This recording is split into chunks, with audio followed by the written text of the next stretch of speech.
শুনতে পেলুম পোস্তা গিয়ে তোমার নাকি মেয়ের বিয়ে। গঙ্গারামকে পাত্র পেলে, জানতে চাও সে কেমন ছেলে? মন্দ নয়, সে পাত্র ভালো, রং যদিও বেজায় কালো। তার উপরে মুখের গড়ন অনেকটা ঠিক পেঁচার মতন।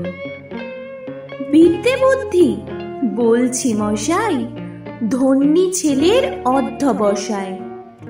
19টি বার ম্যাট্রিকে সে ঘায়েল হলে থামল শেষে। বিষয় আশয় গরিব বেজায়, কষ্টে সৃষ্টে দিন চলে যায়।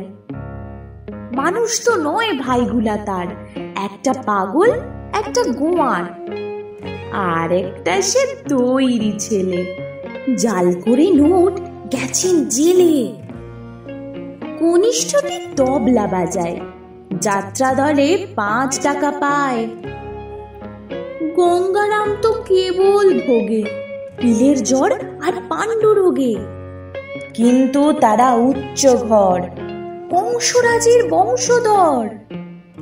শ্যামলাহিরি বন গ্রামে কি যেন হয় গঙ্গারামের। যা হোক, এবার পাত্র পেলে, এমন কি আর মন্দ ছেলে।